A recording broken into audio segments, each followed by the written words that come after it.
Good afternoon and welcome to My Menopause, the interview series. I'm Katie Phillips. I'm the founder of the School of Self-Love. I'm a transformational and intuitive coach, and it's just such an absolute honor and pleasure to be the host of this interview series. It's such an important conversation. I'm learning so much. I'm absolutely approaching this series as the student, as a woman who has just discovered she's in perimenopause. And I'm just getting completely clued up on what works, what doesn't work, and how to support myself through my own menopause. And I got to say, we're on day 5. We're at the second last interview, and I'm feeling incredibly empowered and incredibly inspired to what's possible, and have a deeper understanding of really what menopause is all about, and just how natural a life cycle it is. And what an opportunity for growth and a chance to really more deeply know and love yourself. So it's all good. It's all positive. And I'm very, very honored to welcome Dr. Alison Grimston to the call. Hi, Alison. Hi, thanks for inviting me. You're welcome. I'm so glad to have you here. I can't wait to have this conversation. I'm just going to read out your bio to get started, and then we'll dive into the questions. Alrighty, here we go. So, having experienced underactive thyroid, adrenal fatigue, and perimenopause herself, Dr. Ali knows better than most how it feels to battle with a hormone imbalance. Thanks to her years of experience as a family physician and her success in pioneering a healthy hormone system, Dr. Ali works closely with the client to identify potential hormone imbalances as well as general lifestyle concerns. Her findings enable her to combine personalized bioidentical hormone replacement therapy, BHRT, with intelligent lifestyle coaching to offer a combined wellness system to patients, a system that takes care of each individual's body and mind for better, healthier living. I love that you combine both. I think that that's so important. Absolutely. I know that from my own experience. So. Yeah, well, let's dive straight in. Are you happy to talk about your experience of hormone imbalance and of menopause? Yes. Well, I'll take a step back if that's okay. And people often ask me why I am more open to complementary and alternative medical approaches than the average doctor. And that really hails back to when I was 17. I was just about to start medical school. It was the summer of 85. And we were driving up on the Downs, and I was in the back seat. My ex-boyfriend, who was already my ex-boyfriend, decided to race another car. And knowing that you live in Sussex, you may know those twisty roads up above Beachy Head. He rolled the car, and it came to a stop about 20 feet from the cliff edge. It wasn't until we reached the hospital and about an hour later, when I was waiting for my mother, that I discovered that I'd actually broken my back, not in one, but in 2 places. So that led to me to a path of chronic pain. And many people, more than half of us, will suffer some form of chronic pain at some stage. But I had 20 years of chronic back pain while I was trying to fit in at medical school where I knew nobody.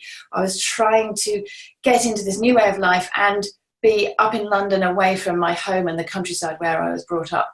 And in order to deal with the chronic pain and the depression that inevitably goes with that, I had to use a mind-body-spirit approach that I put together myself. So I used things like chiropractic, massage, Chinese herbal remedies, which were disgusting, by the way, acupuncture, and journaling. So journaling and creative writing was an important part of that. And that was where I began to tease into this much more holistic way of managing our health. If you now fast forward to, say, 2004, 2003, I was a full-time GP at that stage, although I was passionate about where gynecology or women's health and hormones or endocrinology overlap. So I loved things like PMS, polycystic ovary syndrome, menopause, but I couldn't become a gynecologist because of my bad back, because I couldn't stand for long enough to do a hysterectomy. A difficult hysterectomy can take 3 or 4 hours, and I wasn't able to do that even at that stage. So I went into general practice, which gives me a much more holistic approach, or the opportunity to follow the people up longer term. But I burnt out when I was about 38, 39, working full-time as a GP, 2 young kids, And my priorities were changing, as they do when you have kids. Your priorities move away from being totally focused on career and wanting to be as good as the men. And I'd always wanted to be as good as the men despite my back, as good as a man without a bad back. That's why I wanted to be a full-time GP. But priorities change, and I just found I was crying between patients. I was unable to make decisions during consultations, and those were the symptoms of burnout, and they were the beginning of the perimenopause. And people, it breaks my heart, because I see so many people diagnosed with depression, or just thinking they're anxious, or wondering why they feel they're failing in their work and home, when really a lot of it is the hormone balance that starts to happen 10 years before, or even more, before our menopause. And people don't relate it to hormones unless and until they start to get hot flushes. And so that's one of the problems that we have. I'm feeling that really deeply right as you're speaking, as a coach working with women in this age range. So I work predominantly with women over 40. Of course, I do have clients younger, and I do have some male clients, but predominantly women over 40. And this whole series and what you just said really makes me think I shouldn't take on a client without asking them to explore. And if there seems to be any kind of imbalance, get them to go have their hormones checked and do that alongside the coaching, because that can answer and provide a solution to so much. Absolutely. And sort of you can look at your hormones using questionnaires or using lab testing, that you can get a feel for whether there's a thyroid issue, the adrenal issue, and the PMS issue, and also the weight gain that happens in our 40s. That is due to insulin resistance, which is yet another hormone. And these hormone groups all interact, and these problems happen in this time period. So my thyroid issue, my fingers have gone red now, dark red. They were white when we first came on. That's partly Raynaud's syndrome, which is an autoimmune disorder, and that's related to my underactive thyroid, which wasn't diagnosed till 2016. But for the 6 months or for the year before then, I was slowing down. I was finding myself difficult to make decisions again, all over again. And that was my thyroid. And my hair was all dry and falling out. People may experience this and not realize what's going on. The other problem that we have is that in the NHS, our hands are tied. So I worked as an NHS GP for 20 years. I'm now doing some locums, but my main focus is on my online and offline clinical work and my supplement work. And so I understand where things are with the NHS, and I understand where things are privately. And it's important not to blame the doctors in the NHS or the system, because we are so lucky to have the NHS. It takes starting to work privately and realizing how expensive these lab tests are to realize what a gem we have with the NHS, how lucky we are to be able to see a doctor, even if you do have to wait 2 weeks for it. Oh, absolutely. We are really, I know we give the NHS a hard time, but we are blessed with our medical system here. I know there's going to be a lot of people in the States watching this, in America. And I know it's a lot harder for them. Absolutely. And the amount of medical debt in the States, it's almost universal, because of people having to go into debt to get their health managed. But at the same time, for me, as a doctor who understands the thyroid properly, the fact that I can't request the blood tests that I need to on the NHS, it's frustrating to me. So people, and also obviously, when I'm seeing a patient on the NHS, I can tell them that this is the situation, but they can't see me privately. So, so even if I've established that rapport, they can't come and see me privately because I've seen them on the NHS, this closed shop. So that's a weird rule. Yeah, it is. You only, it's the way it is. Basically, it's the medical establishment is so anti-private medicine and so anti this slightly different approach to hormone balance. They're so anti the natural way of managing hormones that it's a sticky situation, and that's why I left my practice actually. The partners in my practice actually sat me down at a practice meeting, and it felt like I was being disciplined. On a previous occasion, they told me off about recommending nutritional supplements for health, This time they were telling me off for recommending that patients who are going onto a course of antibiotics consider going and purchasing some probiotics to help with their natural microbiome. And the problem is that doctors are fearful, like everybody else. They're fearful of litigation.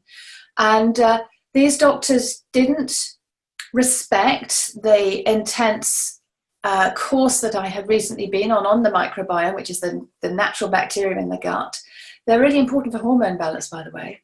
And they don't respect, they are not taught to respect the education that other complementary therapists have. A herbalist, for example, has a 4 or 5 year course to go through. And there's no allowance made for that.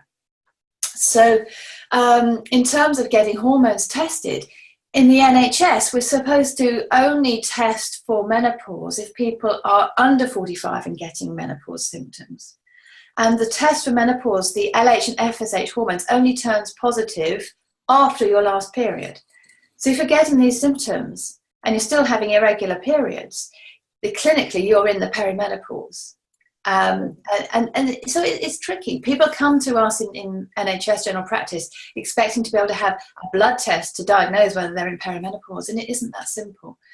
And in addition, even with the private, more intense thyroid testing that I do, you can still have a thyroid problem with thyroid symptoms, and all the tests, even the private ones, be normal. And that's because of something called thyroid receptor resistance. Which is where the receptors are no longer responding to the thyroid hormones. So it's all so complicated, very difficult to go into in any depth in an hour-long interview.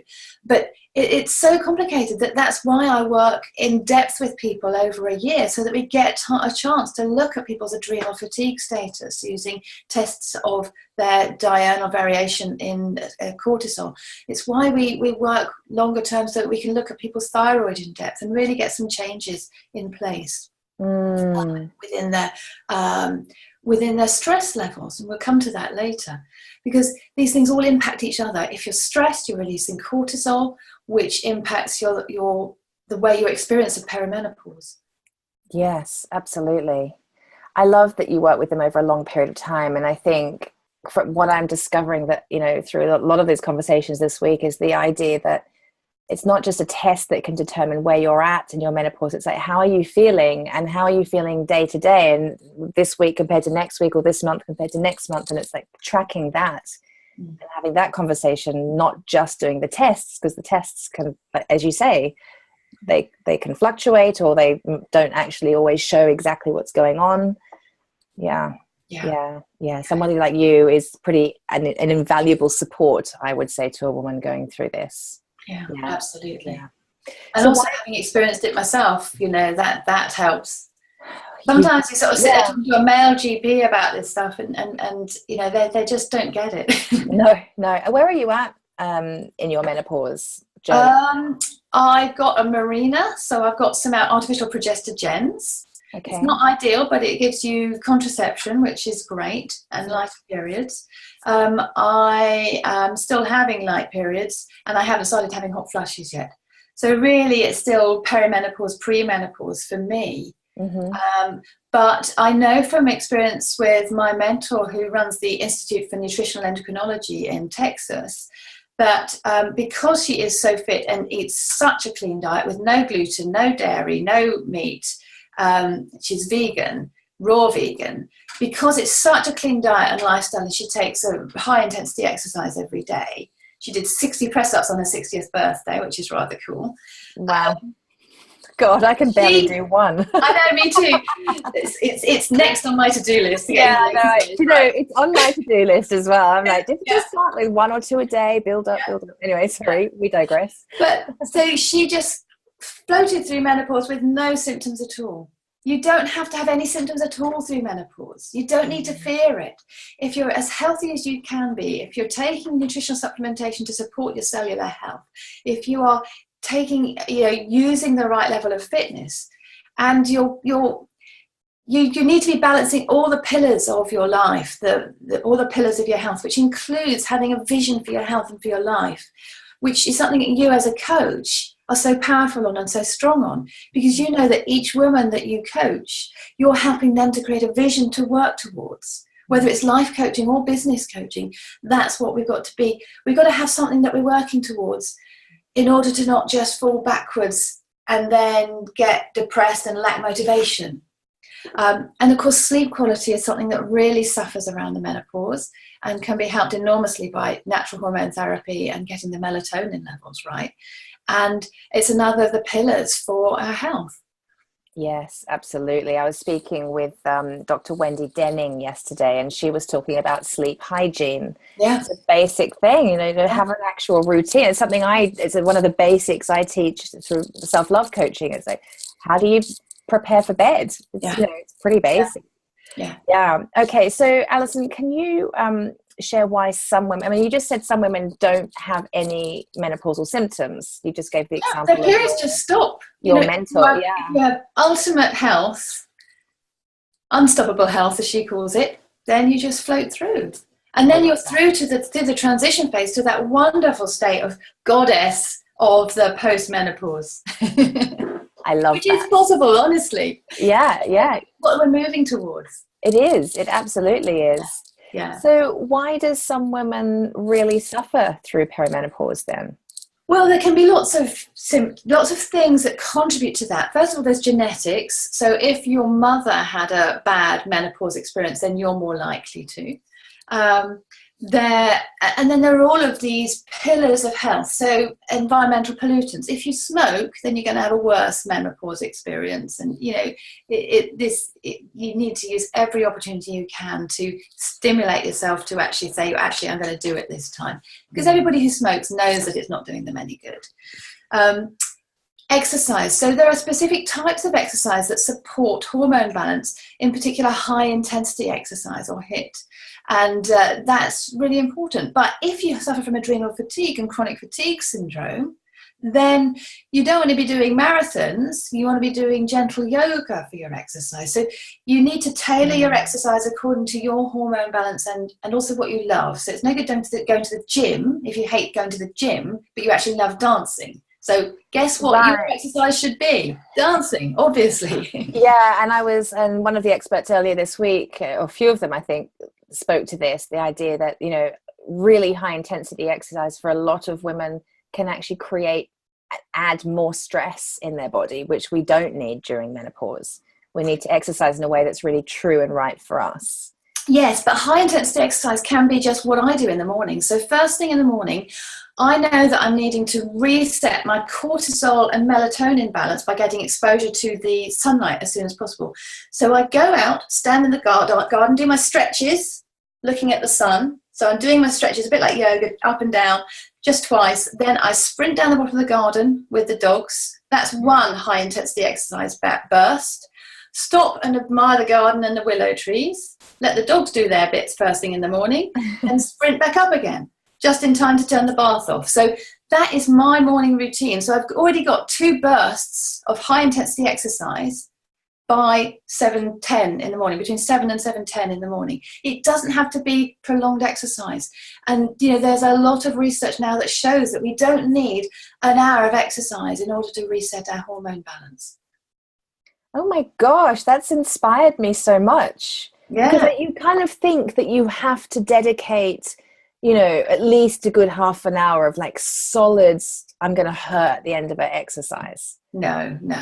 And, 3 10-minute walks, which we can all fit in before and after work and in lunchtime. 3 10-minute walks are more effective than half an hour of continued walking. It's all about several levels of hormone balance, and it's obviously more complicated than that, and a personal trainer will tell you so. But these are some aspects of it, that it doesn't need to be intimidating. And it's about looking at what will produce the best surge in growth hormone, because we want to increase growth hormone and reduce insulin release. And we want to optimize that overnight as well, which is why it's important not to eat less than 3 hours before bedtime. So there's the timing of things. And then environmental pollutants is another important aspect in menopause experience. A lot of the reason why people have worse PMS in their 40s, or anovulatory periods, which is when you don't release an egg, and that can lead to infertility. So it's really tricky for those women who've had a career and have put off having kids until their late 30s. But all of these things are compounded by artificial chemicals called xenoestrogens or xenohormones, which they bind to the estrogen receptor, and some of them then overstimulate the estrogen receptor, and some of them block the estrogen receptor. And if you've got overstimulation, you get an imbalance of estrogen versus progesterone. You've got what we call estrogen dominance. The estrogen effect is dominant over the progesterone effect, and that gives you a worse menopause experience and a worse mood swings in the 2 weeks prior to your periods if you're having PMS as well. And that's before we start looking at adrenal fatigue and the impact of stress itself and our response to stress. I want to talk more with you about stress. Before we do, how does a woman know that she actually has a hormone imbalance? Do we just sense it? Well, there's a lot of non-specific symptoms which can be related to hormones. The things like, to start with, we obviously relate things that upset our periods to hormones, because when people talk about hormones, they tend to think directly in terms of sex hormones. So if you're getting irregular periods, if you're getting heavy periods, if you're getting painful periods, those can be due to hormone imbalance. If you're getting pain that lasts throughout the periods, that can be, rather than just the first couple of days, which is normal period pains, that can be a sign of what's called endometriosis, which is another health problem that's actually related to estrogen dominance or too much estrogen effects in the system. It can be mood swings. So we've talked about mood swings in the second half of the cycle. That's obviously related to hormone imbalance. If you have PMS, you don't have to have PMS. You don't have to bite people's heads off just before your period. You can sort that with some hormone therapy or even using the phytoestrogens at the right time. And then there's the symptoms of the thyroid. So symptoms like that could include things like frizzy hair, slowing down. I've been feeling so cold this morning because inside my house and inside here, which is an outbuilding, it's freezing cold, but out in the sun it's warm. If you feel the cold more than the next person, chances are you've got a thyroid issue. And you can pinpoint that by actually taking your temperature before you get out of bed in the mornings and over a period of a week. And there are certain protocols for working that out. And that is actually more sensitive for recognizing a thyroid issue than the blood tests, even the private blood tests, although they are really helpful in working out how to address it. Weight gain. So if you're gaining weight and you're still doing the same things and you can't work out why, it could be insulin resistance and it could be your thyroid. And it could be the perimenopause. And the chances are that most of us, especially sort of successful, busy women who are successful in their job or successfully managing home and family or running a business, they tend to be stressed. We tend to be stressed in this day and age because we appear to be successful. Yeah.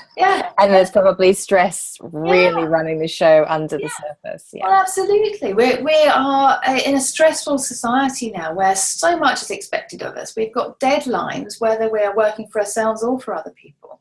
We've got so much more to learn. We've got GDPR to deal with now, haven't we? Oh, yeah. I've been working on that one this week. Yeah. 350 people from my mailing list because I realised that they weren't really engaged. So, you've got to be reviewing your mailing list. These things all take time and they add to the stress and you think, where did that time go?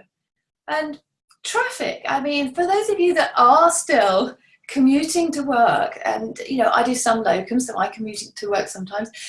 You have to learn to let it go. If you're at a red traffic light, I learned when I did my original burnout back in 2003, that at some level, if we are stressed, we're actually inviting that stress or we're choosing to be stressed, we can release it.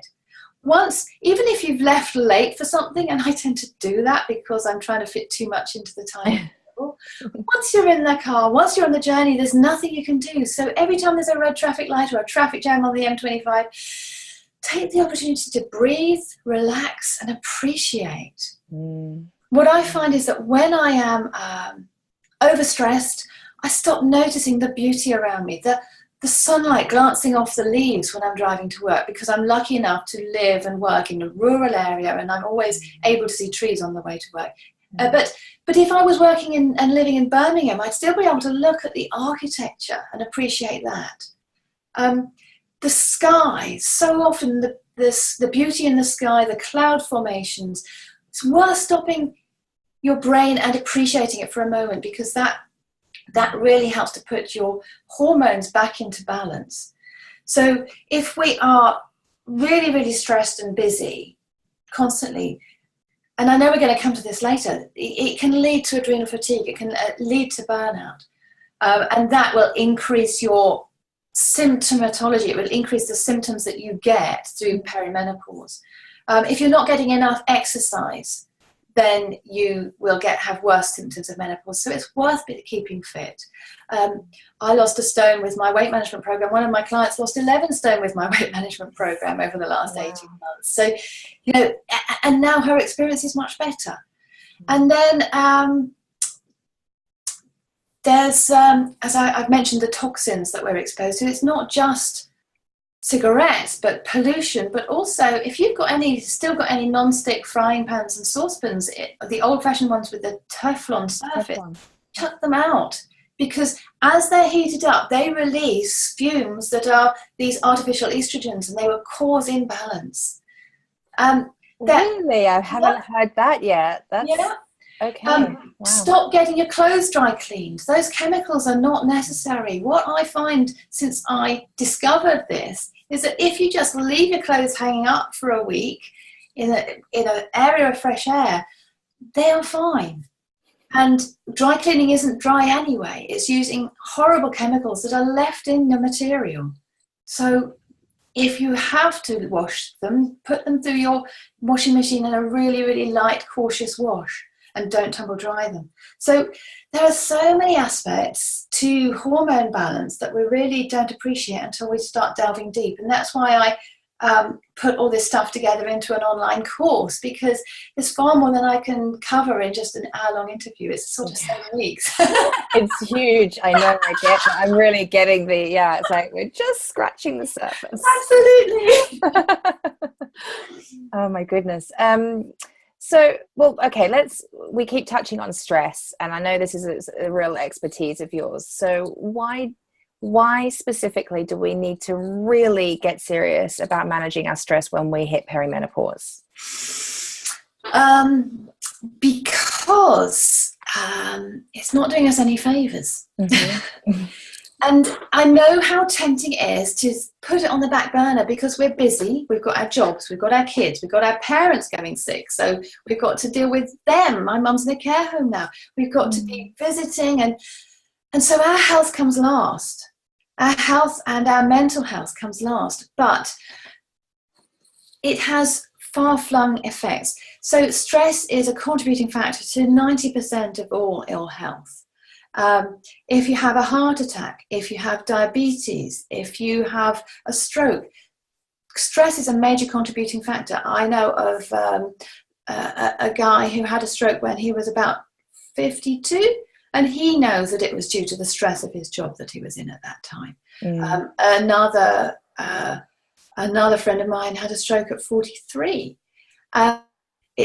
You've got to sort of start listening to your body. When you're sort of finding yourself feeling all pent up, you've got to start doing something about it. And it isn't difficult to actually start and to keep the momentum up. One of the problems is that when we are very stressed, we tend to breathe very shallowly. So we find ourselves more pent up, we find our muscles all tense, and we're like this inside, and we can feel it. Because of my broken back, when I get stressed, as I did at a locum I was doing 2 Mondays ago, it goes straight to a knot in my back. Oh. So we each have a vulnerable part. For a lot of people, it's their gut with irritable bowel syndrome, and there's ways around of improving that as well. For a lot of people, it's neck pain, shoulder pain. But we each know what our vulnerability is as we grow older and get more in touch with our bodies, which is an essential in the perimenopause. But as we breathe more and more shallowly, we're getting into the fight and flight position, and all of our systems are in fight and flight, which means we're in sympathetic overdrive. So our sympathetic nervous system, the one that gets us ready to run away or to fight a saber-toothed tiger, is just dominant, which means we can't relax, we can't absorb any food, so there's no point in eating anything when you're like that. And you can't think clearly either. Your brain has gone from the higher level brain function to the primitive lizard brain, from wizard brain to lizard brain, so that you can just act like a lizard and run away. Or freeze. Or freeze. Exactly. All of your blood supply has gone into your muscles, not your gut, not your brain. And the way to counteract that is simply through the breath. And if you do any meditation or breathing, you'll have learned a little bit about breathing and how you can empower yourself through this. But it works at the physical as well as the psychological and soul level. Because when we take deep breaths in and out, we're moving the diaphragm. And the vagus nerve, which is the main nerve of the parasympathetic system, is attached to the diaphragm. So by activating the diaphragm, you're actually activating the vagus nerve, which helps you reflexly go back into the calm, the rational thought, and being able to digest food. So it's really important before any food that you eat to start taking some deep breaths. And also if you can link it with some appreciation, if you can appreciate anything, like that picture behind you, Katie, the leaves that I've got outside my office here, just something, my picture of some water there. Just being able to appreciate helps bring things in. And I'd just like to take your readers through a very quick demonstration of that, if I may. Would that be all right? Let's do it. I'll do it with you. Okay. Yeah, please. Love a demo. Okay, so I'd like you to just sit back in your chair. Close your eyes if you feel able to do so. And take 3 deep breaths. And as you breathe, you can feel your muscles relaxing. And keep taking those deep breaths. Feel your pulse slowing and your blood pressure going down. Feel your feet on the floor. Imagine you've got roots going down from your feet deep into the earth, connecting to the earth energy, to the roots of the trees, and to the animals that have their own roots with the earth. I'd like you to imagine that you are somewhere in nature, somewhere peaceful. And as you place yourself there, notice the smell of nature around you. It may be the sea, it may be the peat or the pine needles or the scent of flowers. Listen to the sounds of nature around you. Maybe the crickets, the sound of the waves, the wind in the trees, the bird song. Just take yourself there. Find yourself somewhere to sit at the base of a tree or by a stone. And appreciate where you are and how relaxed your body is and how relaxed your soul feels.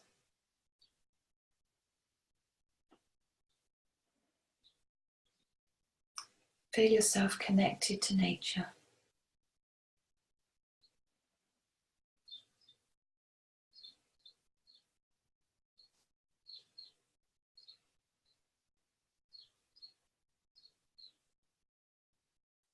And now I gently like you to get up again and walk back to where you started from. And when you're ready, take 3 more deep breaths. rub your hands together. Open your eyes and bring yourself into the room.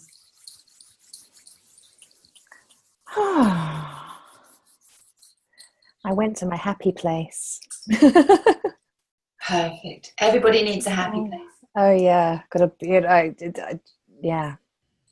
I think it's a combination of many different experiences I've had that just put into this one imagined scenario that just make gorgeous. Now, Alison, how long did that take? Was that like maybe 3 minutes? And you can do it quicker. You can do it in the middle of a meeting. If you just close your eyes and take some deep breaths, the other people in the meeting don't need to notice. Don't know. Seriously. Just instantly. When you're really stressed. Yeah, it just lowers you. And when I do this in my GP practice, it lowers people's blood pressure by more than drugs. And yet people still want drugs rather than to actually do that several times a day, which is madness, isn't it? It is, isn't it? I mean, I'm actually pretty chill. Like before I came on our call, in between each interview, I'm just taking I've only got about half an hour of clear time between each interview.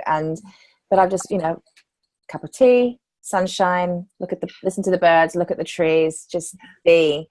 And I couldn't do this otherwise. I couldn't keep up the energy otherwise. And I connect to my breath.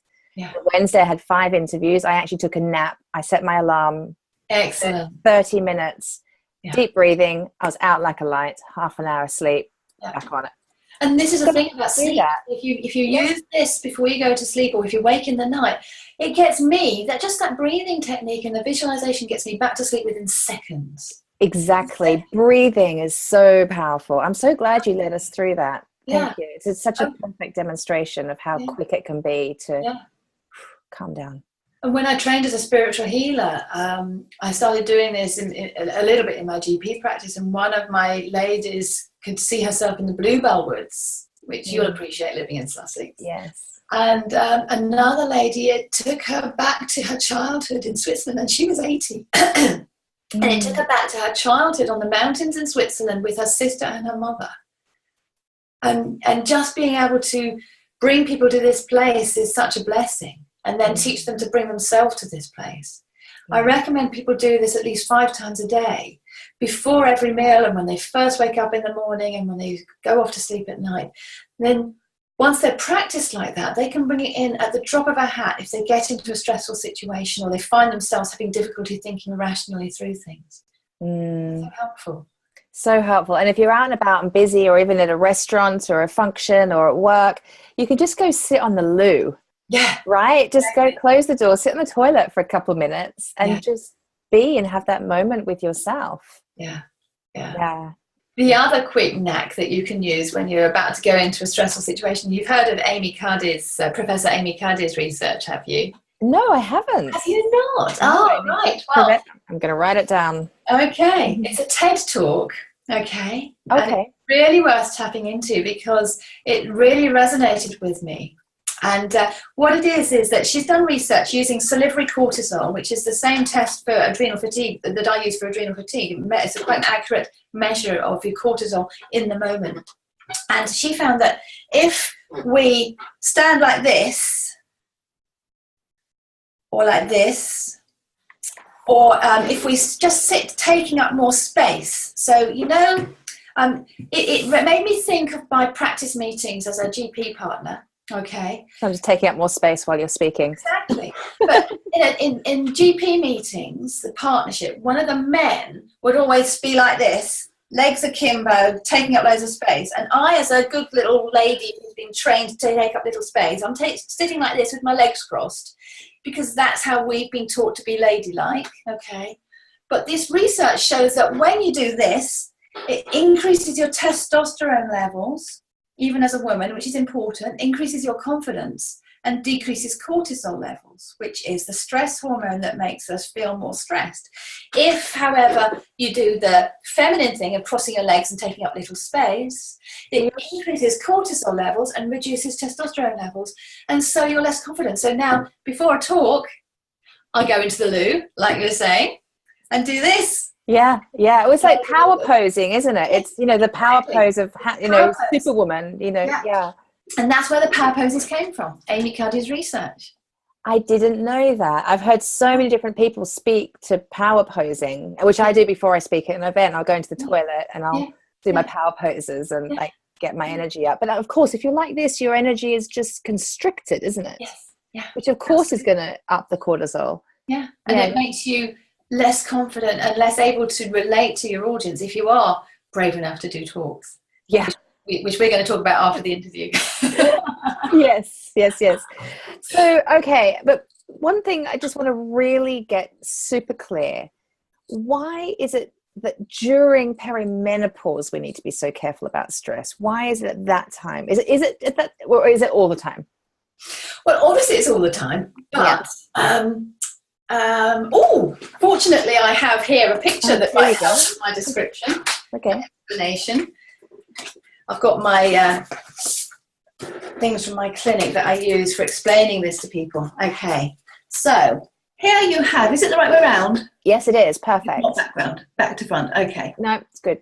Okay, so this is the hormone cascade. I'll draw it back a little bit. And you can see at the top called the cholesterol. Now, who thought it? Cholesterol is really important for production of your sex hormones. So all those doctors who are trying to get you to go on statins and reduce your cholesterol cholesterol levels down to nothing actually don't understand that you need cholesterol to produce your hormones. Now, what happens here is you can see that we have pregnenolone, which is a precursor to both progesterone here and the estrogens, which are down here. Down here we have the estrogens, and we also have the DHEA and testosterone. And I know this is getting technical, sorry guys, but it is important that you understand what I'm about to say. If you are very, very stressed constantly, your hormones get sucked into cortisol production. And there's none of these precursors left to make your progesterone and estrogen. And so if you are stressed all the time, you can't make your sex hormones. Your sex hormones go even more out of balance and out of kilter than they would have done otherwise. And so you have worse menopause and perimenopause symptoms and worse PMS. And so it's really important to get that balance right. When we do exercises like we've just done today, it helps to rebalance your cortisol and DHEA. DHEA, as well as being an androsterone, a male steroid, it is also the calming hormone that helps us to recover from stress.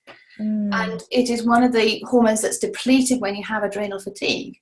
And doing this exercise to help to balance your stress helps to replenish your DHEA levels.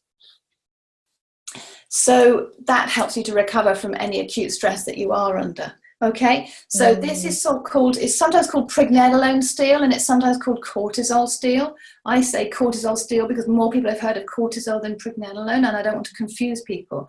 But cortisol is stealing these precursors away from the sex hormones that you need for your balanced hormones and balanced menopause experience. Does that make sense? I'm so glad I persisted with asking that, because I have kind of been asking that question all week in different ways, but that really helps me to understand it. It's not, I mean, we all know reduce your stress. We all know. And yes, we're kind of getting it during perimenopause. You've got to reduce your stress. It makes symptoms worse.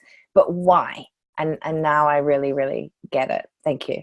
It's less abstract, a little bit more scientific. Yeah, I love that. I love a bit of science. Yeah, so do I, but not too much. Not too much, just enough just to prove it. I like to be proven. What are the symptoms of adrenal fatigue? Okay, so adrenal fatigue isn't exactly a medical diagnosis. It would be called adrenal insufficiency. And basically it's when your adrenal glands have been stimulated for so long that it gets fatigued, it has difficulty producing the hormones.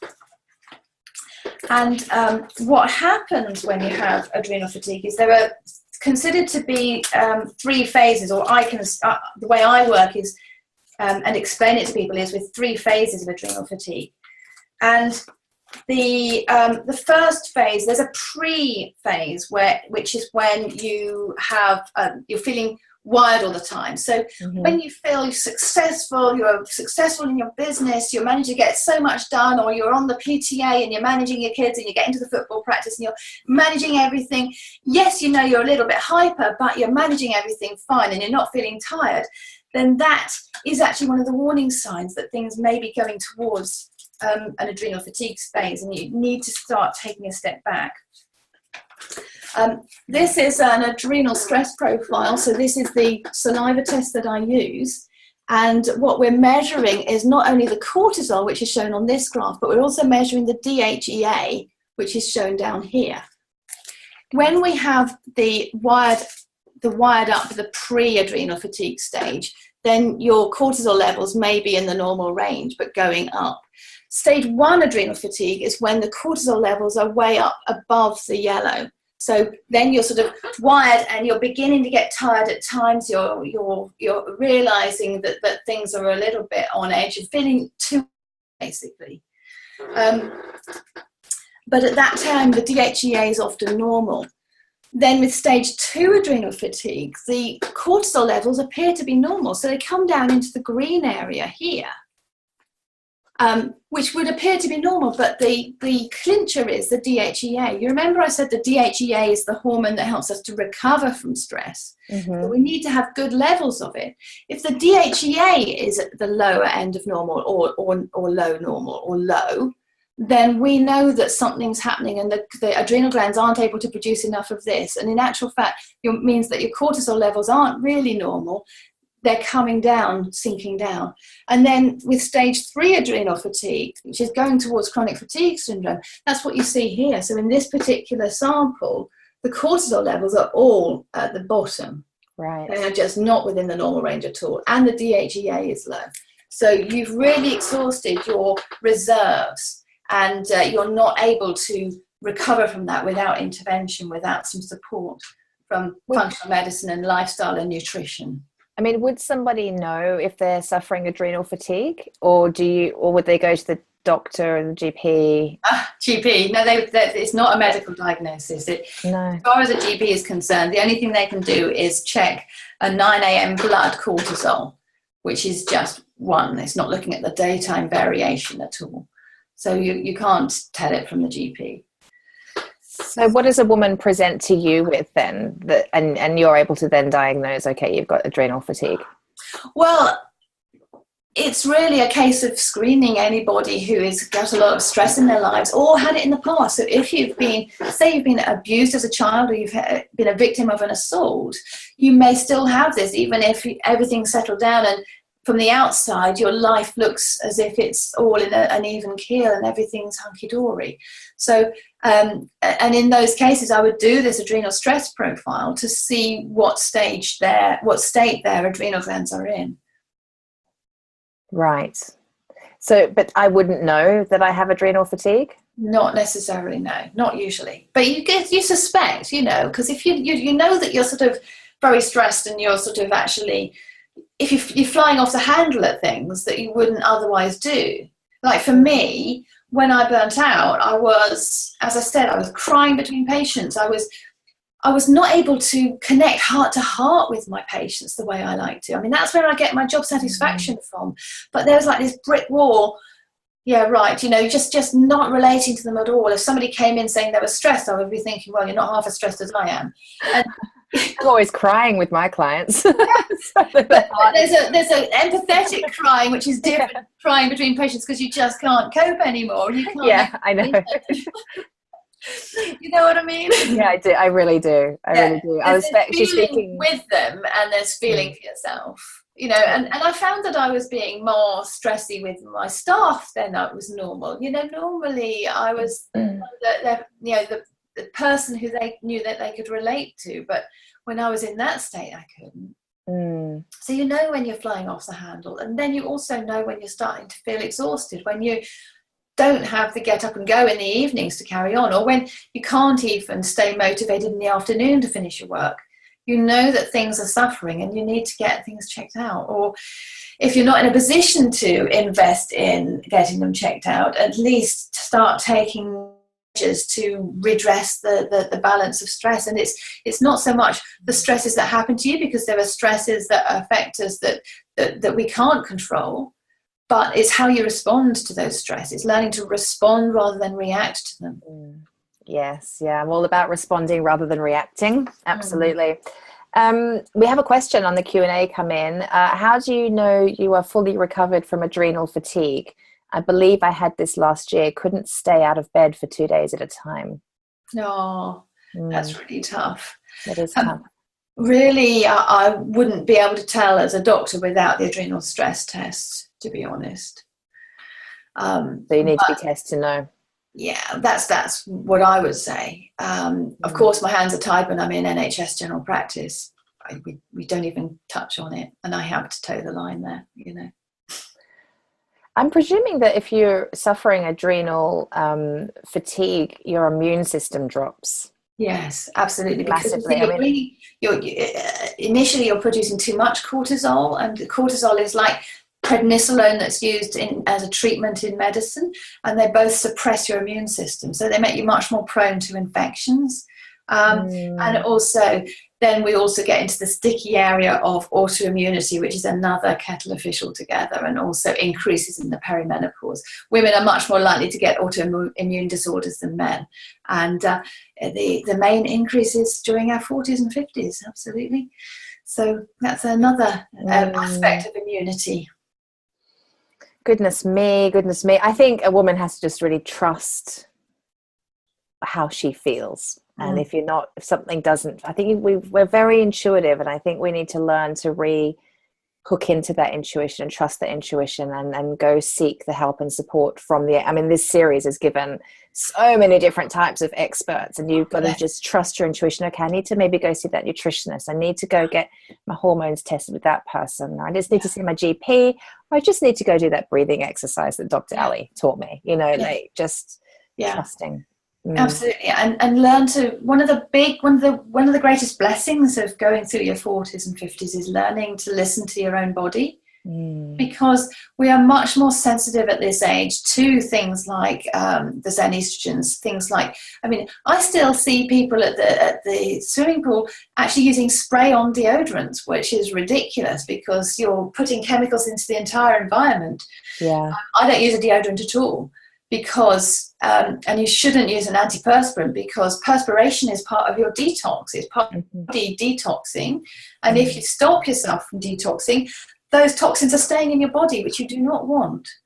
Yeah, it's interesting. I don't wear deodorant except when I'm public speaking. Yeah, exactly. I do, because I get nervous. Yeah. And I'm like, if I don't have a bit of that going on, no one wants to be around me.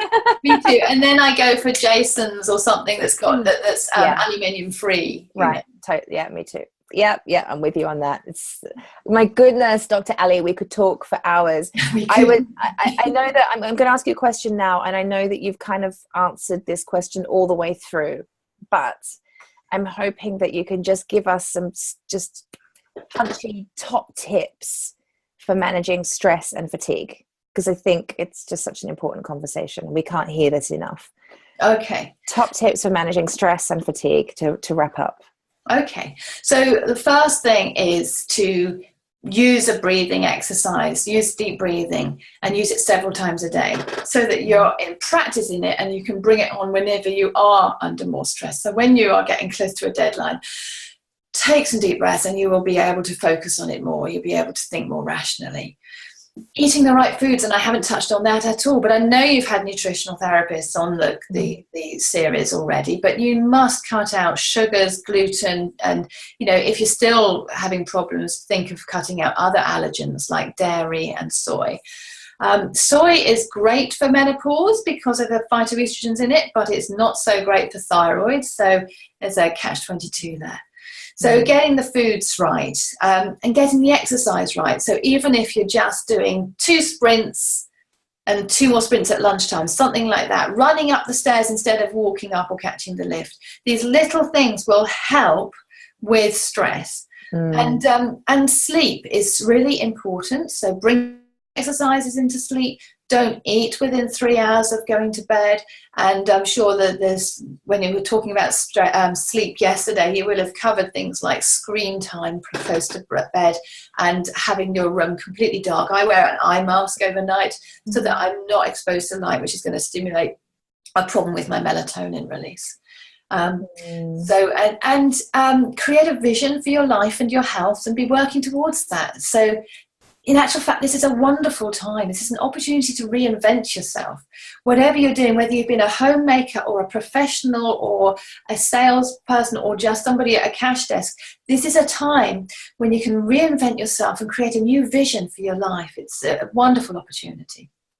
Oh my gosh, hear, high fives to that. I love that. It's such a perfect and get a coach, of course. Get a coach. Get a coach. I've had coaches ever since 2007 and I would never be without. Yeah, me too. Coaching is key. It's just, if you want to fast track any level of transformation and healing, get a coach. Yep, all over that. Okay. Dr. Ali, thank you so much. I've really enjoyed our conversation today. Thank you. Really You're welcome. Thanks so much for having me on and for putting together this amazing summit. You're welcome. Before we finish, actually, just to mention, you have a free ebook, Dr. Ali's Menopause Success Kit. Do you want to just quickly talk about what that is? Yes, certainly. So the Menopause Success Kit, I'll have to have a quick look because I've forgotten exactly what's on it. But basically, it includes, it's under the launches. So it includes the my ebook, which is Menopause Balancing Elixirs. So you can put together an elixir in 5 minutes, which has healing impact, and it can help to balance your sex hormones and balance your menopause symptoms. But in addition to that, there's a report giving with the 10 hidden symptoms of menopause. So some of the menopause symptoms that we forget or we don't think are related to menopause, like those I've touched on. And there's another one which is 10 reasons for actually doing something about it. So and using natural approaches to menopause, and 10 tips for sailing through menopause. So you get 4 bonuses for signing up for that. That's good. Great. I love it. So I'm going to make sure that link is, I'm going to pop that in the Facebook feed when we finish up here. So, so basically you go to drali.com on the link, and then you click on the icon that says Dr. Ali's Menopause Balancing Elixirs. Oh, there you go. Perfect. Perfect. That's wonderful. Thank you very much. Thank you again. Beautiful to have you. And I'm sure we will be staying in touch. Yes, absolutely.